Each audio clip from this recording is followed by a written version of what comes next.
대한민국 육아 트렌드를 바꿉니다. 초보 육아 부모들을 위한 바이블 맘스 다이어리 진행의 정태호입니다. 우리나라 교육 열정은 뜨거운 반면 아동 청소년들의 행복 지수는 최하위를 기록하고 있는데요. 그래서 이번 시간엔 아이들의 행복을 2배로 만들어줄 분들을 모셨습니다. 한 분이 아니고 두 분이니까 행복 지수도 2배겠죠. 차상진, 하태욱 교수님 힘찬 박수로 모시겠습니다.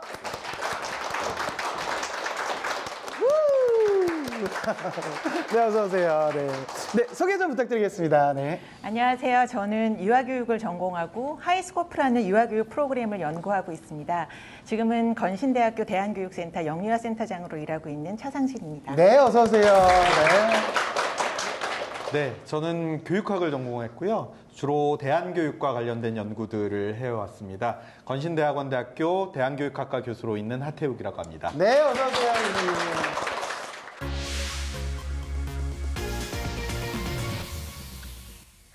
제가 여러분들께 하나씩 나눠드릴 거예요.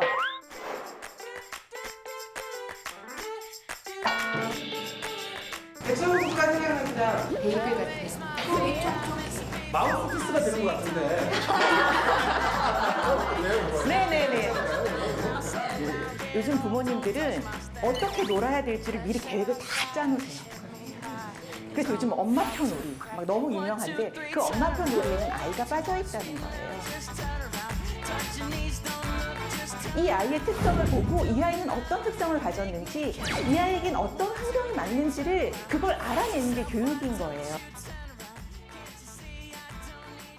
제가 이렇게 이제 녹화 전에 그 강연 준비하시는 모습을 봤는데 두 분 사이가 이렇게 뭔가 좀 달달하기도 하고 뭔가 좀 그런데 두 분 어떤 사이인지 조심스럽게 한번 여쭤보겠습니다. 네, 달달한지는 잘 모르겠고요. 그런가요? 네, 저희가 20년째 같이 살고 있는 부부입니다. 아, 부부셨구나.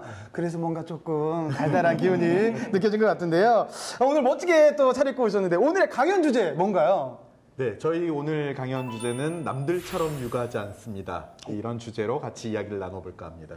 남들처럼 육아하지 않는다. 사실 이게 굉장히 도전적인 일이 아닌가 싶어요. 네, 사실 남의 시선을 의식하지 않고 그냥 이렇게 한다라는 게 좀 어려울 것 같은데 대한민국에서 참 어려운 일이 아닐까 싶은데 어떠세요? 네, 아주 어려운 일이죠. 우리 대한민국의 육아라고 하는 게 어떻게 하면 남들만큼 할 것인가에 초점을 맞추고 있다면 저희는 좀 그 발상을 바꿔야 아이들이 행복하게 자랄 수 있다라고 말씀드리고 싶습니다. 네, 두 분도 자녀가 있으신가요?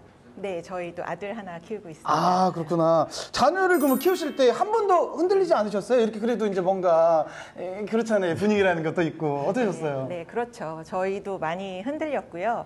부모도 힘들었고 아이도 힘들었던 시절이 있었습니다. 그런데 지금 생각해보면 남들처럼 키워야 된다고, 남들처럼 살아야 된다고 생각했기 때문에 그랬던 것 같아요.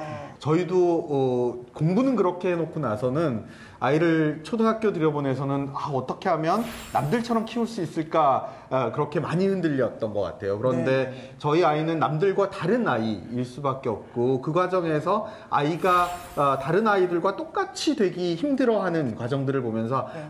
내가 공부한 것도 이런 것이 아니었고 내가 키우자고 했던 방향도 이것이 아니었는데 내가 흔들렸구나 네. 이런 생각을 하면서 다시 마음을 다잡게 되는 과정들이 있었습니다. 알겠습니다. 사실 저도 두 아이의 아빠예요. 네. 아내와의 교육관이 상당히 다르거든요. 네. 부딪히는 경우도 많은데 어떻게 이겨냈는지 두 분은 또 어떻게 하셨는지도 궁금합니다. 네. 저는 유아교육을 공부했고 하태욱 선생님은 교육학을 공부했지만 네. 둘이 식탁에 앉아서 얘기를 해보면 지향점이 같고 우리가 어떻게 가야 되는 길이 같은 거예요. 네. 그런데 저희가 아이를 이렇게 키울 수 있었던 게 분명히 이 책에도 이 길이 맞다고 하고 우리 생각도 이 길이 맞다고 하는데 왜 우리는 저 길을 가면서 힘들어하고 있을까. 이 길로 가보자. 과감하게 틀 수 있었던 게 아마 그런 이유가 아니었나 싶습니다. 알겠습니다. 저도 집으로 돌아가서 아내와 공부를 열심히 좀 해봐야 될까 싶어요. 네. 두 분은 대한교육을 널리 알리고 실천하기로 유명하신데요. 두 분의 그 자녀분도 대한교육으로 네. 교육을 시키셨는지도 궁금합니다. 네. 네, 저희 아이는 처음에 초등학교는 그냥 일반 공교육 초등학교에서 시작을 했었고요. 네네. 뭔가 전환이 필요하겠다라고 네네. 마음을 먹고 대안학교로 진학해서 대안학교를 고등학교까지 마쳤습니다. 그 주변에서 대안학교를 보낸다고 했을 때 뭐 나는 걱정이 조금 있을 것 같은데. 어떠셨어요? 굉장히 크셨죠. 네네네네. 네, 심지어 저희 부모님들 중에는 왜 아이를 거기 그런 데다 갖다 버리느냐. 버리느냐까지. 네, 이런 말씀을 하시는 네네. 경우도 있었고요. 네네. 네, 예, 주변에서 굉장히 그런 게 좋은 줄 알겠지만 한국 사회에서는 네네. 어렵지 않느냐 이런 말씀들도 많이 하셨었습니다. 그렇습니다. 사실 저희도 이제 생소하고 어떻게 보면 겁도 나고 하는데 오늘 두 분 선생님이 우리 교수님의 강연을 듣고 한번 제대로 생각을 한번 바꿔보도록 하겠습니다. 우리 힘찬 박수로 우리 강연 들어보도록 하겠습니다.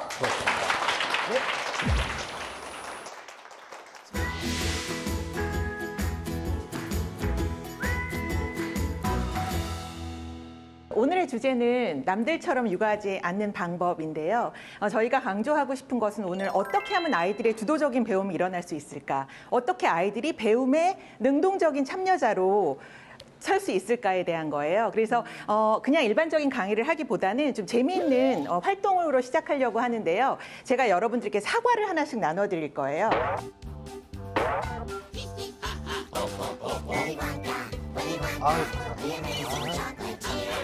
사과 흔히들 먹는 건데 이렇게 갑자기 뭔가 이렇게 하려고 들었을 때는 좀 생소해 보이는 거예요. 뭔가 달래야 될 것 같고 뭔가 시험 보는 듯한 느낌이에요 지금. 자, 여러분들 지금 사과랑 도마랑 칼이랑 받으셨는데요. 여러분들이 지금 하시는 일은 여러분들의 오감을 충분히 사용하셔서 사과를 탐색하시는 거예요. 눈으로 보고, 코로 냄새 맡고, 입으로도 맛보시고, 귀로 소리도 들으시고, 손끝으로 촉감도 느끼시고 해서 여러분들이 충분히 여러분의 방식대로 사과를 탐색하신 다음에 여러분들이 발견한 바를 저한테 말씀을 해주시면 제가 칠판에 여러분들의 발견을 한번 정리해서 적어보겠습니다. 자, 시작해주세요. 시험 보는 것 같아가지고 이게 굉장히 떨리는데. 긴장하지 마시고. 그냥 해도 되는 거잖아요, 제 네, 멋대로. 네. 먼저 탐색하실 시간을 조금만 드릴게요. 충분히 탐색하신 다음에 뭘 발견하셨는지 기억을 하셔서 네네. 조금 있다가 저한테 얘기를 해주시면 되겠습니다. 예.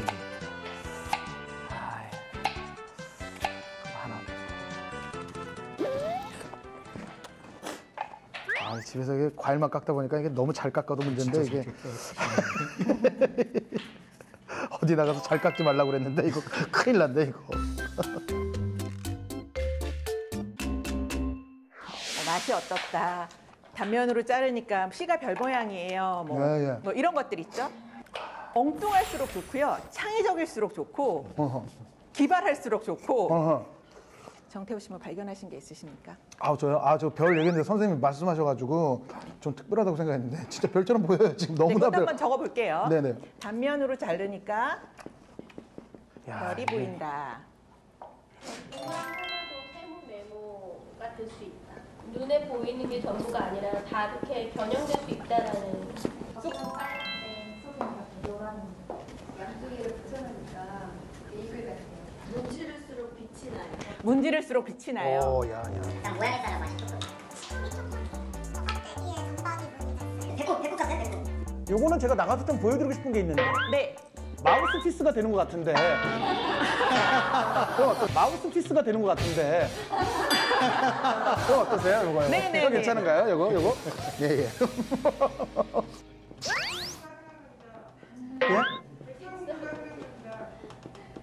그 덕사가 되신 거 아니에요?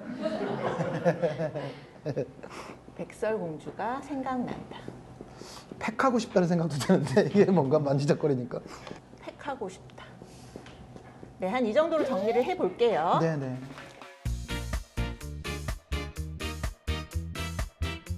자, 이제 여러분들에게 모형 사과를 드릴 거예요. 모형 사과를 하나씩 받으시고요. 제가 아까 처음에는 진짜 사과를 드렸어요. 진짜 사과를 드리고 칼로 잘라보고 먹어보고 뭐 마음대로 해보라 그랬어요. 제가 이번엔 여러분한테 모형 사과를 하나씩 드렸어요. 얘들아, 이게 사과라고 해. 이게 사과야. 이러고 보여줬어요. 그럴 때 여러분들이 진짜 사과를 여러분들 마음대로 만졌을 때 발견한 이런 것들을 우리가 모형 사과를 봤을 때도 발견할 수 있는가 한번 확인을 해볼게요. 단면으로 자르면 별 모양이 나온다. 모형 사과를 봤을 때 알 수 있을까요? 없어요. 동그란 사과도 자르는 대로 세모 모양과 네모 모양이 될 수 있다. 알 수 있나요? 없어요. 자, 맨홀에 사람이 빠진 것 같아. 어떠세요, 정태호 씨? 좀 다른데요? 다른데? 그건 아니죠. 네, 예, 네. 그럼 X 할게요. 이걸 또 사과가 도넛이 될 수도 있어. 안 돼요, 안 돼요. 안 되죠? 안 돼요. 별 모양 주변에 꽃 모양이 있어. 이것도 어려울 것 같죠? 어머. 마우스피스로 변신이 가능하다. 안 돼요, 이거 안 되는데. 안 되죠, 안 아, 되죠? 안 되는데. 아, 큰일 났네. 겉은 빨강이고 속은 노랑이야. 몰라요. 안 되죠? 네. 점점 색이 변해. 똑같은데. 예, 이것도 알 수 없어. 뭐야? 단면으로 자르니까 귀 모양이 됐어. 안 돼. 이것도 알 수 없어요. 그냥 모형만 가지고는 알 수가 없어요. 백설공주가 생각난다? 뭐 이거는 네. 팩하고 싶다? 안 되는데. 네, 아니에요. 진짜 사과를 가졌을 때랑 모형 사과를 봤을 때 우리가 발견할 수 없는 것들이 이렇게 많았어요.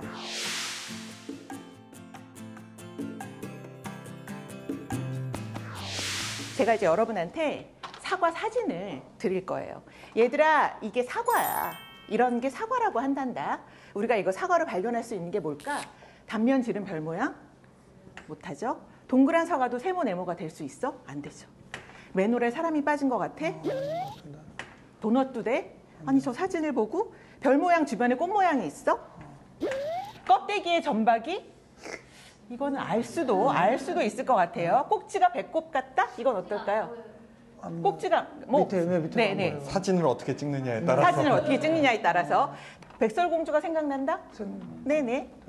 팩하고 싶다? 안 돼, 안 돼. 자, 더 많아졌죠? 사진으로 봤을 때 우리가 발견할 수 없는 것들이 더 많아졌어요. 이번에는 사과란 글씨를 딱 주고 얘들아, 이게 사과야. 사과라고 해. 이제 글로 가르쳐 주는 거예요. 이게 사과야. 자, 우리는 알 수 있는 게 알 수 없죠? 세모 네모 될 수 있는 거 알 수 없어요. 맨홀에 사람이 빠지고 이게 무슨 소리야? 도넛이 된다? 알 수 없어요. 자르는 방법마다 느껴지는 맛이 누가 길게 자르나 얘기할 수 있다. 백설공주를 픽하고 싶다. 우리가 이렇게 글로 보여줬을 땐 우리가 진짜 사과를 만졌을 때 발견했던 것 중에 아무것도 발견할 수가 없었어요.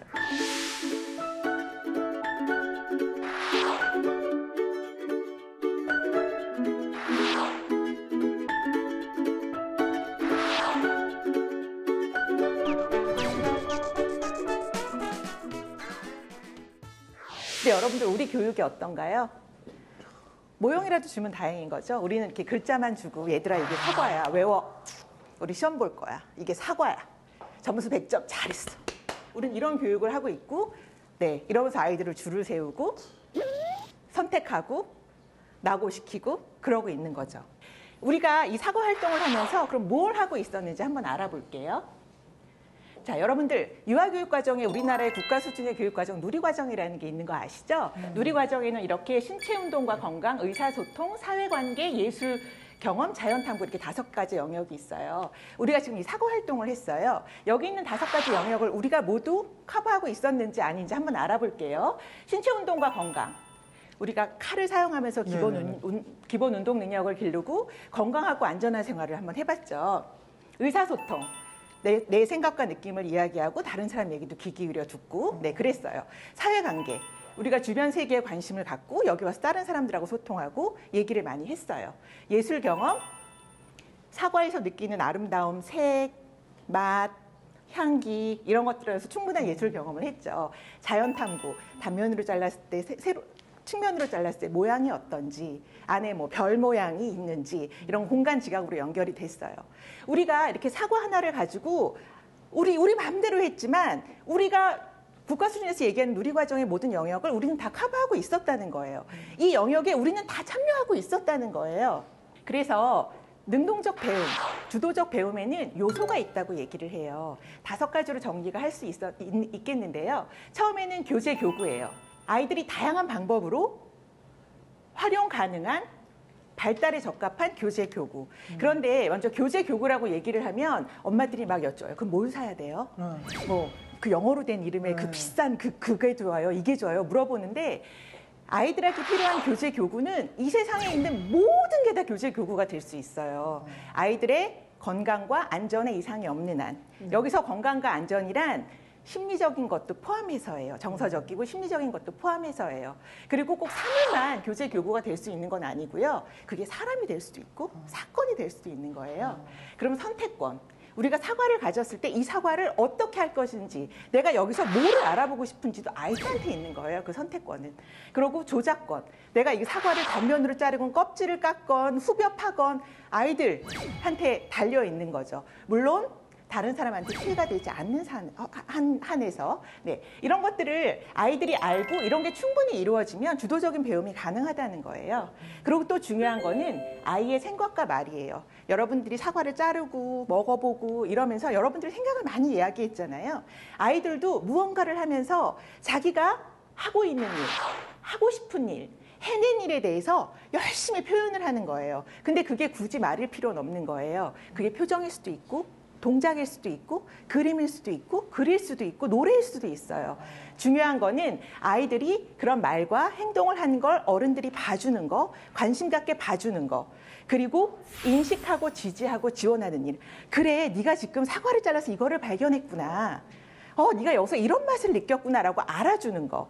그래서 아이들이 어떤 활동을 하면서 아이들이 무슨 생각을 했는지에 대한 사고 과정, 그리고 아이들이 발견해낸 결과, 그리고 그 과정에서 아이들이 부딪히는 문제들을 알아주는 거, 그리고 아이들이 어떤 창의적 생각을 해냈는지, 그리고 그 안에서 어떤 감정을 느꼈는지를 어른들이 존중해주고 인정해주고 지지해주는 작업이 필요한 거죠. 그런데 저는 부모 교육을 할 때 부모 교육의 목적은 단 한 가지라고 생각해요. 부모랑 자녀랑 좋은 관계를 맺는 거. 그게 부모 교육의 시작이자 끝이라고 생각을 해요. 뭐 아이들을 좋은 대학을 보내고 얘를 좋은 직장에, 그거는 아이의 인생이죠. 부모와 아이의 인생 간에 제일 중요한 건 우리가 좋은 관계를 맺는 거예요. 그런데 좋은 관계를 맺는 게 왜 중요하냐면 부모와 자녀 간에 좋은 관계를 맺지 않으면 아이들이 자기를 보여주지 않아요. 자기 생각을 얘기하지 않아요. 그러면 이렇게 지원도 할 수가 없어요. 그래서 제일 중요한 건 부모와 자녀의 관계를 좋게 하는 거. 이거는 좋은 대학을 보내는 것보다, 좋은 성적을 내는 것보다, 얘가 나중에 어떻게 살게 될, 어떤 직업을 얻는 것보다 정말 비교할 수 없을 정도로 중요한 거예요. 여러분들의 부모님하고의 관계를 생각을 해보면 제가 굳이 뭐 10가지, 100가지 설명하지 않아도 잘 아실 거라고 생각해요. 이제부터는 교육 과정에 대해서 말씀을 드리려고 하는데요. 아까 우리가 잠깐 보고 갔지만 우리나라에는 국가 수준의 교육과정 누리과정이라는 게 있어요. 근데 제가 하이스코프라는 프로그램을 공부했다고 말씀드렸죠. 하이스코프에는 키 디벨롭먼탈 인디케이터라는 교육과정이 있습니다. 근데 키 디벨롭먼탈 인디케이터를 만들 때 하이스코프에 있는 연구원들이 미국에 있는 50개 주에 있는 다 다른 교육과정을 다 수집을 했다 그래요. 다 모아가지고 분류하고 유사점과 차이점을 다 발견을 해서 새로 정리해낸 것이 이런 모습을 가지고 있어요. 근데 이게 우리나라 누리과정하고 다른가요? 크게 다르지 않죠? 여러분들 학원의 찌라시를 보면 우리는 미국의 커리큘럼을 공부합니다. 거기에 막 현혹되시죠? 그게 걔네들이 다른 걸 배울 것 같아요? 아니에요. 뭐를 가르치느냐는 그렇게 다르지 않아요. 우리가 태어나서 배워야 될 것들은 그렇게 나라마다 크게 다르지 않아요. 그래서 우리는 미국 커리큘럼으로 합니다. 우리는 핀란드 커리큘럼을 가져왔습니다. 이거에 대해서 크게 현혹되지 않으셨으면 좋겠어요. 문제는 거기서 무엇을 가르치냐가 중요한 게 아니라 어떻게 가르칠 것인가, 이거를 어떻게 접근할 것인가가 제일 중요해요. 우리가 아까 사과를 접근했던 방법과 마찬가지인 거죠. 저는 하이스코프를 공부를 하니까 키 디벨롭먼탈 인디케이터가 발표가 됐을 때 저는 이거를 한국말로 번역을 해서 한국에 소개해야 되는 작업을 했었어요.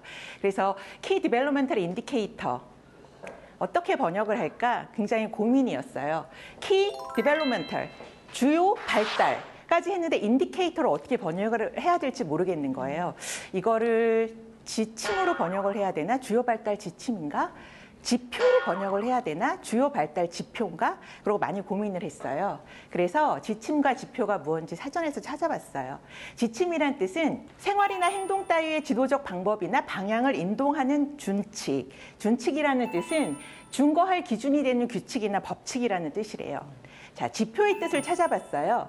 방향이나 목적, 기준 따위를 나타내는 표지라고 돼 있었어요. 그럼 표지의 뜻은 뭐지? 그랬더니 다른 대상과 구별하여 어떤 대상을 인식할 수 있게 해주는 표상적 특성이다. 이렇게 돼 있었어요. 자, 주요 발달 지침일까 주요 발달 지표일까 막 너무너무 고민을 많이 했어요. 제가 선택한 거는 지침이라는 거였어요. 왜냐하면 우리가 흔히 보는 교사 지침서, 부모 지침서. 그래, 교육은 뭔가를 가르치는 거야. 내가 다 알고 있는 걸 가르치는 게 교육일 거야. 생각을 하고 이건 주요 발달 지침이야. 라고 번역을 해서 막 강의를 하고 다녔어요. 근데 어느 날 막 공부를 하다 보니 아, 이게 지침이 아닌 거예요. 아, 지침이 아니야. 이건 지표인 거예요. 내가 아이들한테 내가 알고 있는 걸 가르치는 게 아니라 아까 말한 대로 아이들이 보여주는 말과 행동을 보고 어떤 내가 얘네들을 인식할 수 있게 해주는 표상적 특성이 교육 과정인 거지 내가 얘네들한테 이걸 가르쳐야 돼가 아닌 거예요. 그래서 아, 지표인가 보다. 그리고 인디케이터를 다시 찾아봤어요. 지시하는 사람, 지시자, 길 위의 표지, 깜빡이 등 방향 지시기, 그다음에 리트머스 시약 같은 거, 그다음에 척도, 표준 지표, 생태 지표종, 지침과 지표의 뜻이 인디케이터엔 다 들어있더라고요. 그런데 제가 아, 이건 지침이 아니라 지표야라고 생각을 하고 다시 이 인디케이터라는 뜻을 봤더니 리트머스 시약 같은 데는 이 액체가 염기성이야, 이 액체가 산성이야 라고 결정해 주는 게 리트머스 시약이 아니잖아요. 얘가 염기성인지 얘가 산성인지 구별해 주는 게 리트머스 시약인 거예요.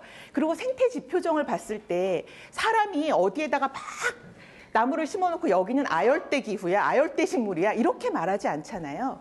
거기 있는 식물들을 자세히 들여다보고 그 식물들이 어떤 특성을 가지고 있는지, 얘네들이 필요로 한 건 뭔지, 얘네들은 어떤 환경을 원하는지를 보고 아, 여기는 아열대 식물이 자라는 아열대 기후야 라고 얘기를 하는 거잖아요.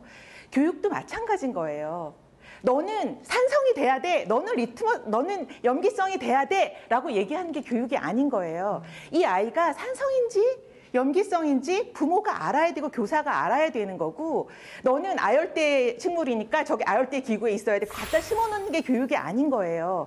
이 아이의 특성을 보고 이 아이는 어떤 특성을 가졌는지, 이 아이에겐 어떤 환경이 맞는지를 그걸 알아내는 게 교육인 거예요. 그래서 주요 발달 지표라고 생각을 합니다. 제가 유아교육 공부한 지 20년이 됐는데요. 너 유아교육 공부하면서 네가 발견한 것 중에 제일 큰 건 뭐야? 그럼 저는 이거라고 얘기를 해요. 교육을 어떻게 바라볼 것인가? 내가 어떤 마음을 가지고 아이들을 만나야 될 것인가? 교사의 역할이 뭐라고 생각하는가? 부모의 역할이 뭐라고 생각하는가? 이거는 교육을 어떻게 이해하느냐에 따라 달라질 것 같아요. 교육을 수직적으로 이해를 하느냐? 수평적으로 이해를 하느냐? 수직적 이해를 보시면 부모가 여기 있어요. 여기 있어요. 애들은 밑에 있어요. 교사가 다 알고 가르쳐주는 거야. 니네들은 여기 있어. 나는 이 위에 있으니까 너네들을 끌어올리는 게 나의 임무야. 라고 생각을 하는 거죠. 교육을 수평적으로 이해하는 사람은 나랑 아이는 여기 같이 있어요. 그리고 우리는 서로 영향을 끼치고 영향을 받는 양방향적인 관계예요. 그래서 우리가 일로 갈지는 아이랑 같이 알아가는 거예요. 그래서 그럼 이제 수평적 이해가 무엇인지, 아이들을 주도적으로 키우는 게 어떤 건지에 대해서 얘기를 드릴 텐데요. 첫 번째 제가 말씀드리고 싶은 거는 주도권을 나눠 갖는 거라는 거예요. 우리나라 사람들은 굉장히 주도권에 관심이 많아요. 주도권은 내가 빼앗아 오지 않으면 내가 뺏기는 거예요. 그래서 연애를 할 때도 내가 무조건 주도권을 가지고 와야 돼. 네. 그리고 결혼을 하면 6개월 내에 주도권을 잡지 않으면 평생 나는 질질 끌려 살아. 어떻게 해서든지 주도권을 가지고 와야 돼. 근데 그게 교실에서도 마찬가지예요. 3월에 학급이 편성이 되고 담임교사가 정해고 나의 아이들이 정해지면 3월 안에 주도권을 잡지 않으면 1년 내내 아이들한테 질질 끌려서 학급 운영이 엉망이 된다고 교사들은 생각을 해요. 그래서 어떻게 하면 아이들을 기선제 앞에서 주도권을 가져올 수 있을까 생각을 하는 거죠. 그런데 제가 여러분들에게 말씀드리고 싶은 건 주도권은 빼앗기거나 뺏기는 게 아니라 나눠 갖는 것이라는 거예요.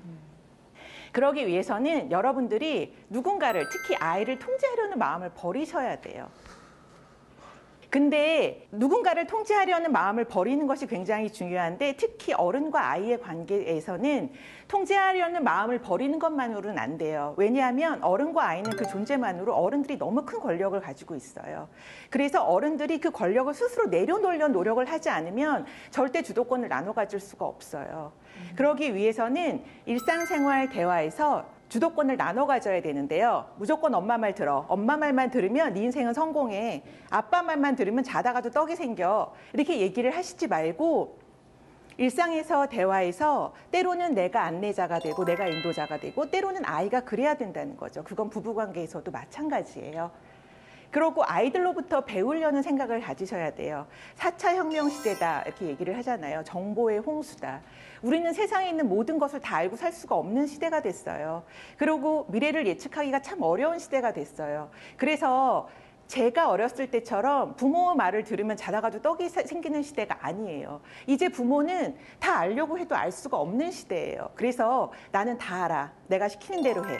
엄마가 시키는 대로 해. 이렇게 아이를 키우면 굉장히 위험한 거라는 걸 여러분들이 아셔야 돼요. 그래서 아이들이 가지고 오는 정보, 아이들로부터 배울 것들이 너무너무 많다는 것을 늘 열린 마음을 가지고 준비를 하셔야 된다는 거예요. 근데 때로는 알려주고 싶은 게 있어요. 우리도 아이들한테. 아빠가 이렇게 해봤더니 이렇더라.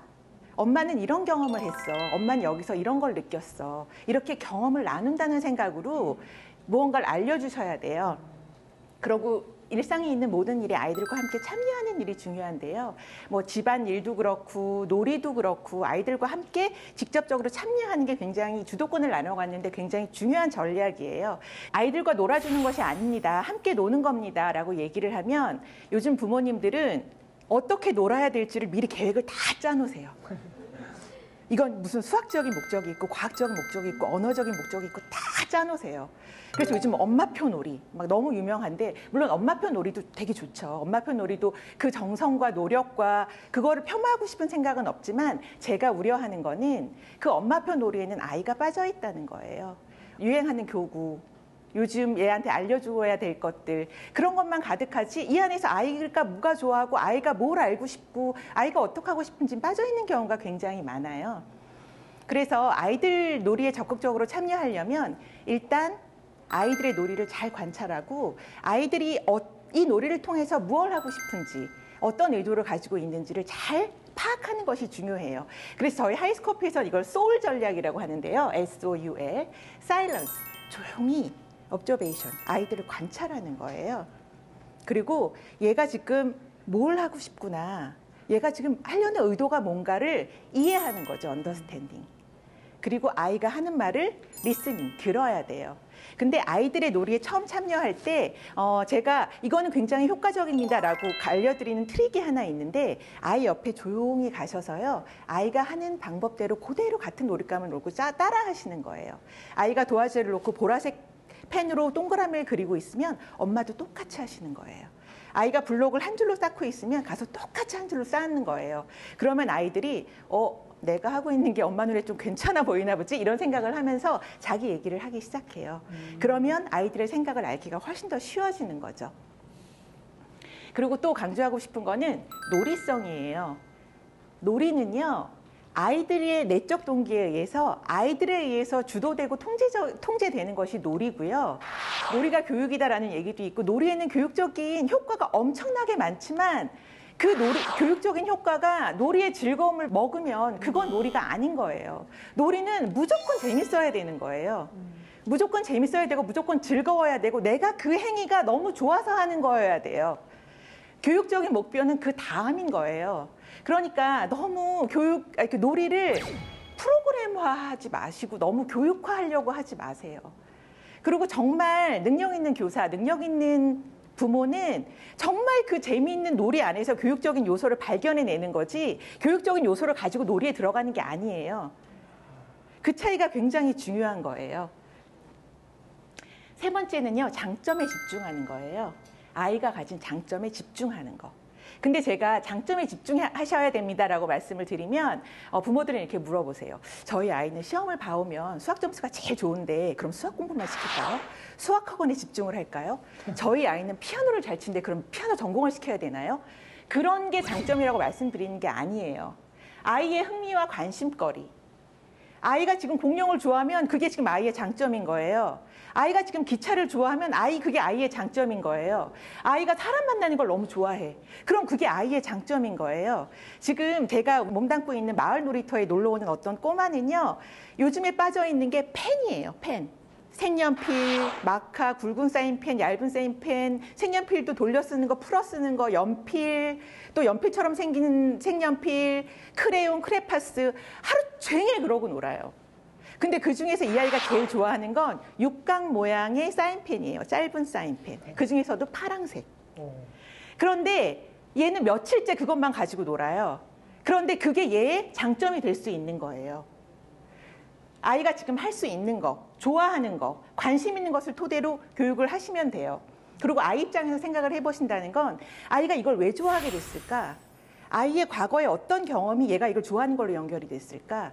내가 이 아이라면 이걸 가지고 엄마가 나랑 어떻게 놀아줬으면 좋을까? 이거에 대해서 생각을 해보시는 거예요. 그래서 엄마표 놀이를 계획하시려면 그거를 토대로 교육 계획을 하시면 돼요. 공룡이면 뭐 아주 흔하게 우리가 생각할 수 있는 자연사 박물관에 간다던가 공룡 책을 찾아본다던가 또 차르게 공룡 모형을 가지고 발자국을 찍어본다던가 햇살 좋은 베란다에 전지를 깔아놓고 공룡 모형을 쫙 세워놓고 그림자가 비치는 그림대로 한번 그려본다던가 이게 공룡을 좋아하는 아이들이나 펜을 좋아하는 아이들에게 굉장히 좋은 교육적인 효과를 날 수도 있으면서 그게 엄마표 놀이가 될 수 있는 거예요. 그리고 또 하나 강조하고 싶은 거는 아이가 좋아하는 걸 주변에 많이 알려주세요. 남편한테, 부인한테 오늘 내가 이런 거 놀았는데 얘가 이런 걸 너무 좋아하더라. 이모, 고모한테 요즘 얘는 뭐에 빠져 있어요. 그중에서 특히 뭐요. 학교 담임선생님한테도 유치원 담임선생님한테도 얘가 요즘 빠져 있는 건 이거예요. 그리고 아이가 좋아하는 걸 주변 어른들이 네가 요즘 그걸 좋아한다며? 라고 알아주는 거. 자존감을 높인다는 게 자존감 수업을 따로 하는 게 아니에요. 자존감이라는 건 일상의 작은 것들이 모여서 이 아이의 자존감이 되는 거예요. 내가 좋아하는 걸 엄마가 얼마나 좋아해 주는지, 내 놀이를 엄마가 얼마나 인정해 주는지 거기서 건강한 아이가 되는 거지 자존감 수업을 들으면 얘가 높아져? 자존감 프로그램에 참여하면 얘가 자존감이 높아져? 저는 그렇게 생각하지 않습니다. 그래서 이 세 가지만 잘 기억하시면 아이들이 어떻게 주도적으로 살아갈 수 있는지 큰 도움이 되지 않을까 생각을 합니다. 그러면 제가 요즘 일하고 있는 마을 놀이터에 주도적 배움이 어떻게 일어나고 있는지 사례를 들어서 설명을 드리려고 해요. 저희는 그걸 육아정이라고 하는데요. 마을마다 노인정이 있잖아요. 노인들이 그냥 편하게 놀러 갈 수 있는데 그런데 마을마다 아이를 기관에 보내지 않는 아이를 데리고 놀러 갈 수 있는 데는 문화센터밖에 없어요. 문화센터도 그 프로그램이 끝나면 유모차를 끌고 카페를 가야 돼요. 근데 아이들이 그냥 편하게 엄마랑 놀러 올 수 있는 그런 사랑방 같은 노인정 같은 공간이 필요하다고 생각을 했어요. 그래서 건신대학교 대안교육연구소와 대안교육센터를 만들어서 그런 육아정을 만들고 있는데요. 저희 육아정에는 장난감이 굉장히 많은데 이렇게 영역별로 정리가 되어 있어요. 여기는 음악 영역 사진인데요. 이렇게 뭐 사물놀이 악기도 있고 아프리칸 젬베도 있고 막 있지만 다양한 영역을 연결시키기 위해서 여기 사물놀이 그림책도 놨고요. 여기 메트로놈도 갖다 놨어요. 아이들 노래를 빠르게 불러보고 천천히 불러보고 이러면서 수학하고 연결할 수 있지 않을까 그렇게 생각을 해서 이렇게 준비를 했는데요. 근데 그러한 의도는 제 의도예요. 아이들은 이거를 어떻게 사용할지 알 수 없어요. 5개월 된 아이는요. 그냥 움직임을 느껴요. 탐구놀이로, 탐색놀이로 충분히 활용할 수 있어요. 사물놀이도 이렇게 드럼으로 변해요. 조금 큰 아이들은 사물놀이에 관심이 있어서 같이 놀러 오는 엄마들이 사물놀이를 같이 쳐주면서 신나게 아이들의 놀이에 동조해주고 지원해주고 지지해줘요. 근데 엄마들도 사물놀이를 다 알 수가 없어서 이렇게 동영상으로 김덕수 사물놀이패를 함께 찾아서 함께 봐요. 아, 사물놀이패는 이렇게 연주를 해. 함께 찾고 함께 보는 거죠. 또 한 엄마는 아이가 좋아하는 얘기를 판소리로 바꿔서 같이 얘기를 해줘요. 옛날에 다현이란 아이가 살았는데 쿵쾅 이러면서 얘기를 들려주는 거예요. 이 아이는 마이크를 듣고 엄마가 하는 걸 따라해요. 이 아이는 이 엄마가 해주는 판소리 이야기에 너무 좋아서 하루 종일 북하고 부채를 달고 다니면서 연주 여행을 떠났어요. 하루 종일. 이렇게 아이들이 놀아요. 이러한 아이들이 자기 놀이판을 벌렸어요. 그런데 이렇게 육아정에서의 이런 놀이뿐만이 아니라 이 아이들이 다 막내들이거든요. 이 위에 언니도 있고 오빠도 있고 누나도 있어요. 근데 이때가 겨울이었는데 이때가 한참 학예회철이었어요. 그래서 얘네들이 누나 학예회, 형, 오빠 학예회를 가서 그 학예회에서 하는 공연들을 사물놀이 공연을 보고 국악놀이를 본 거예요. 얘네들의 경험이 어떤 경험이 어떻게 이 안에서 융합될지는 알 수 없는 거예요. 그래서 내가 이걸 주면 이런 효과를, 이런 결과를 낼 거야 라고 기대하시는 것도 사실 큰 오해예요. 이 아이가 경험한 어떤 경험이 이 아이 안에서 융합이 돼서 어떤 결과가 나올지 우리는 모르는 거예요. 그리고 그 나오는 거에 대해서는 정말 아무도 알 수 없이 대단한 게 나올 거예요. 그거에 대해서 정말 기대하는 거. 우리 아이들한테 최고를 기대하는 게 부모들의 역할이 아닌가 생각이 듭니다. 이 안에서 아이들이 보여주는 이 결과물을 함께 보면서 제 강의 파트는 마무리를 짓도록 할게요.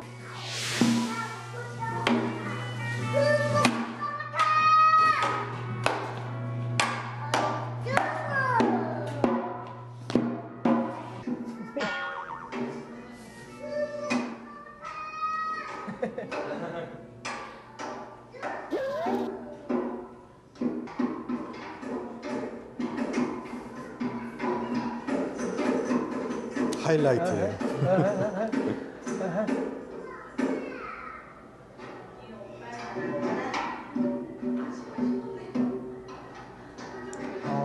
제가 이 동영상을 굉장히 좋아하는 이유 중에 하나가 악기를 꺼내와서 차성진 선생님은 이거 해 이러고 주잖아요. 이 놀이의 주인은 이 아이인 거예요.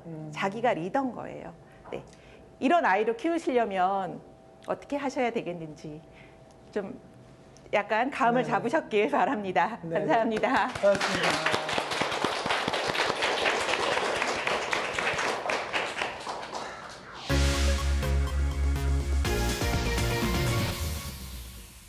쓰나미가 몰려오고 있습니다. 이제는 아주 절박합니다. 쓰나미가 몰려오고 있어요.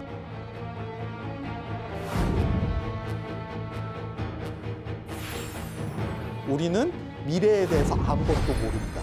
절대 예측할 수 없다. 시대가 변했고 우리의 아이들은 전혀 다른 패러다임 속에서 살아가게 될 거라는 거죠.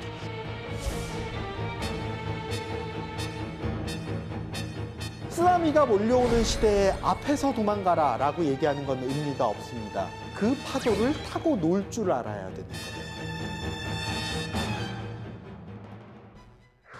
지금까지 차상진 선생하고 같이 우리가 아이들을 좀 어떻게 키우고 아이들과 일상생활에서 어떻게 만나면 좋을까에 대해서 공부 같이 하셨던 것 같아요. 저는 그게 왜 우리가 중요한가에 대한 이야기를 좀 같이 나눠볼까 합니다.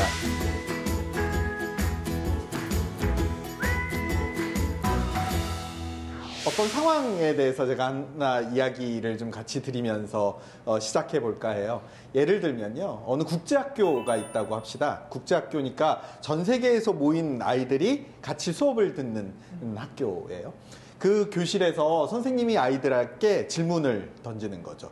얘들아, 전 세계의 다른 나라들에서 벌어지고 있는 식량 부족 사태에 대해서 너희들은 어떻게 생각하고 있니? 너희들의 생각을 이야기해봐. 이렇게 질문을 한 겁니다. 그랬더니 아프리카 학생이 손을 들고 질문을 다시 했어요. 선생님, 식량이라는 게 뭔가요? 네, 아마 아프리카에는 식량이 부족하다는 풍자일 겁니다. 그랬더니 유럽 학생이 손을 들고 질문을 하는 거예요. 선생님, 부족하다는 건 뭔가요? 네, 세상은 아주 풍족하죠. 특히 서유럽 사회는 너무 풍족해서 부족함을 모른다는 의미일 겁니다. 그랬더니 중국 학생이 손을 들고 질문을 했다고 해요. 선생님, 자기 의견이라는 게 뭘까요? 네. 물론 이 이야기가 어디로부터 시작됐는지 저도 인터넷에서 우연히 발견한 이야기라 정확하게 알지는 못합니다. 그렇지만 아마 이 이야기를 처음 만든 분은 어떤 정치적인 상황들을 풍자하고 싶었던 게 아닌가 싶어요. 예를 들어 천안문 사태라든가 뭐 이런 그 중국에는 언론의 자유가 없다 뭐 이런 이야기들을 아마 풍자하고 싶었던 게 아닌가 싶습니다. 근데 저 같은 교육학자는요, 이걸 늘 교육적으로 해석하려고 들어요. 제가 처음 갖게 된 이야기를 딱 듣고 처음 갖게 된 문제의식은 그거였어요. 맞아. 왜 우리는 그렇게 오랫동안 교육을 받아놓고도 자기 의견을 얘기할 수 없을까? 이게 참 궁금했습니다. 아까 우리 시작 시간에 차상진 선생이 사과 발견에 대해서 활동을 같이 했었죠. 사과를 아주 다양한 방식으로 탐험해 보세요 이렇게 말씀하셨는데 다들 처음에 굉장히 조심스럽게 이렇게 원래 자르던 대로 자르고 뭔가 발견하신 게 뭡니까? 얘기해 보십시오. 이렇게 얘기하셔도 굉장히 얘기하는 걸 꺼려 하시면서 우리 정태호 씨만 아주 활발하게 말씀하시고 어머님께 내가 이렇게 얘기했다가 틀리면 어떡하지? 이게 내가 앞에서 물어보는 사람의 의도대로 하고 있는 건가? 늘 두려워하면서 뭔가 얘기하는 걸 굉장히 꺼려하죠. 네, 이렇게 얘기하는 저는 그러면 제 의견을 잘 얘기했느냐? 그렇지 않습니다. 저도 유학 가서 제일 힘든 게 제 의견을 얘기하는 거였어요. 유학 가서 그 유명한 교수님들 앞에서 저는 교수님의 숨소리 하나까지 다 받아 적을 준비를 하고 교수님께서 말씀하시면 모든 것을 다 적고 그것을 다 외워서 내 것으로 만들 것이다. 이런 태도로 앉아 있었죠. 근데 선생님은 계속 우리한테 너희들 생각이 어떠니? 이렇게 물어보시는 거예요. 그럼 저는 가만히 있는데 이 유럽 학생들이나 아니면 북미, 남미의 학생들은 굉장히 자기 얘기들을 많이 하는 거예요. 제가 보기엔 하나도 안 중요한 얘기였어요. 아니 왜 저런 쓸데없는 얘기로 이 중요한 귀중한 수업 시간을 다 까먹고 있을까? 그러지 말고 교수님의 얘기를 빨리 해주시면 난 그걸 막 받아 적어야 될 것 같은데 근데 교수님은 그 이야기들을 하나하나 다 귀 기울여 주시면서 그것으로부터 수업들을 이렇게 이끌어 가시는 거죠. 그러면서 저희 보고 뭐라고 얘기하셔야 하냐면 저뿐만 아니라 아시아 학생들이 대부분 다 이렇게 굉장히 소극적이고 자기 의견을 얘기 안 하는 거예요. 과묵한 아시안 학생 이렇게 얘기하시는 거죠. 과묵하기는 왜 과묵해? 내가 이렇게 말을 잘하는데. 그렇지만 저는 교육이라고 하는 건 유명한 선생님이 말씀하시면 나는 그것을 잘 받아 적어서 내 것으로 잘 외워 적는 것이 그게 교육이다. 이렇게 체화되어 있었던 것 같아요. 그래서 내 의견을 이야기하고 그것을 교수님과 함께 또 같이 공부하는 사람들과 함께 나누는 것은 교육이 아니다. 이렇게 생각했던 거죠. 그런 의미에서 교육을 우리가 좀 다른 방식으로 들여다봐야 되는 게 아닌가 하는 생각이 이 이야기를 들으면서 제게는 다시 한번 문제 제기되는 것 같아요. 이 이야기를 처음 만든 사람이 서양 사람이 아니라 동양 사람, 심지어 한국 사람이었다면 저는 그 다음에 이야기가 하나가 더 이어질 것 같아요.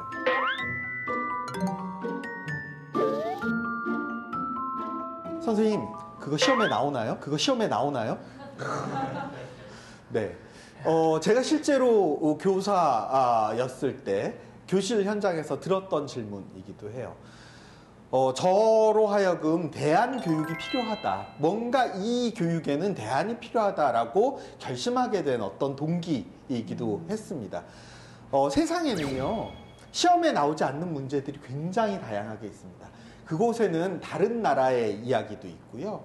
그곳에는 식량 부족의 문제도 있고요. 자원 부족의 문제도 있고요. 다른 나라들의 문제도 있어요. 심지어는 자기 생각의 문제들도 있죠. 그런데 우리는 그것들을 다 의미 없다고 얘기하고 시험에 나오는 것, 교과서에 있는 것, 그래서 그것을 우리가 받아 적어서 좋은 점수를 받으면 문제가 해결될 것이라고 생각해요. 이것이요, 옛날에는 충분히 그랬었습니다. 우리가 이런 교육을 하게 된 게 꼭 우리만의 잘못은 아니에요. 그게 필요했던 시대가 있었어요. 그 시대가 저는 지금은 갔다고 생각하고요. 다른 시대가 오고 있다고 생각합니다. 그 이야기를 좀 해보려고 합니다. 우리가요, 예전에는 학교라고 하는 어떤 특정 영역, 하나의 상자라고 합시다. 그 상자를 세상에다 설정해 놓고요. 그 상자 안에 들어가서 잘 그 상자에 몸을 맞추면 우리가 좋은 교육을 받았다. 이렇게 얘기하던 시절이 있었습니다. 그래서 우리가 아이들을 다 상자 안으로 집어넣게 된 거죠. 이렇게요. 네. 그래서 이 안에 잘 들어가서 자기 몸을 상자에 맞게 잘 꾸기는 아이들, 이런 아이들을 훌륭한 아이들, 모범생, 네, 우등생 이렇게 불렀습니다. 그 상자를 잘 들여다보면요, 사실은 이게 사각형이 아니라 피라미드 모양이었었어요. 피라미드의 맨 위에서부터 맨 아래까지를 잘 설정해 주는 건 거죠. 자, 이런 교육이 왜 생겨나게 되었는가 생각해 보면요, 사실은 그런 교육을 원하는 시대가 있었다라고 말씀드릴 수 있을 겁니다. 가장 대표적으로 이야기하는 것이 우리가 산업혁명이라고 하는 산업사회이죠. 산업사회, 근대 산업사회라고 하는 것은요, 기본적으로 소품종 대량 생산의 시대입니다. 자, 잘 아시죠? 네, 소품종 대량 생산의 시대. 공장에서 컨베이어 벨트를 통해서 대량 생산을 만들어내는 시대인 건 거예요. 이 시대를 우리가 다품종이라고 오해하기 쉬운데요. 이 시대에는 사실은 다품종이 필요하진 않았어요. 소품종, 작은 품종이지만 빨리빨리 만들어내는 것이 중요했었습니다. 왜냐하면 이게 다품종이 되려고 하면요, 컨베이어 벨트 라인, 생산 라인을 다양하게 많이 만들어야 돼요. 그러려면 돈이 많이 들죠. 그래서 생산 라인 한 군데에서 최대한 만들어낼 수 있는 것들을 많이 만드는 것, 이것이 제일 중요한 것이었습니다. 이 시스템에 맞춰서 교육도 역시 대량 생산이 필요했던 거예요. 그래서 그 시스템을 만들어낸 게 바로 학교라고 하는 제도입니다. 자, 그러면 그 이전에는 우리가 교육을 어떻게 했느냐? 생활 속에서 했죠. 아주 자연스럽게 했습니다. 보통 남자아이들은 아빠를 따라다니면서 배웠고요. 여자아이들은 엄마를 따라다니면서 배웠어요. 생활 속에서. 엄마가 오늘부터 너를 가르칠 테니까 교과서를 펴라, 뭐 이러고 가르치지 않았을 거잖아요. 그냥 부엌에서 부엌일 하면서 엄마를 돕다 보니까 자연스럽게 자기도 부엌 일에 익숙해지는, 이렇게 우리가 아이들을 가르쳤어요. 그 중에서 그래도 좀 어떤 재주가 특출난 아이들이 있습니다. 그런 아이들은 동네 장인에게 보냈어요. 예를 들면요, 우리 아이가 손재주가 굉장히 뛰어나다고 합시다. 그런데 우리 동네에는 굉장히 재주가 좋은 대장장이가 있어요. 그러면 우리 애를 그 대장장이한테 맡기려고 그러는 거죠. 그래서 대장장이한테 찾아가요. 네, 동네에서 잘 아는 사이니까. 자, 우리 아이 좀 맡아볼 테 손재주가 좀 있는 것 같아? 이렇게 얘기하는 거죠. 그러면, 그 대장장이가 한번 보내봐? 뭐 이렇게 얘기하죠. 그럼 아이한테 와서, 자, 너는 내일부터 대장간 아저씨한테 가라. 이렇게 얘기해요. 다음날 아침에 우리 아이가 대장간으로 가는 거죠. 그러면 대장간 아저씨가 칠판을 이렇게 꺼내놓고요. 거기다가 대장간학 개론 1강, 교과서 펴. 이렇게 가르치지 않는 거예요. 그죠? 왔냐? 심지어는 거들떠보지 않을 수도 있어요. 그죠? 네. 왔냐? 뭐 이 정도 하겠죠. 그리고 가서 물이나 기러 와라? 이렇게 얘기해요. 물 기러 오기를 3년, 불 피우기를 3년. 그러면 이제 뭐 망치 가지고 와서 여기 좀 때려봐. 내가 잡고 있을게. 뭐 이래서 때리다 보니까 어라? 나도 어느새 솜씨 좋은 대장장이가 되어 있는 거죠. 이렇게 우리가 아이들을 기르는 것을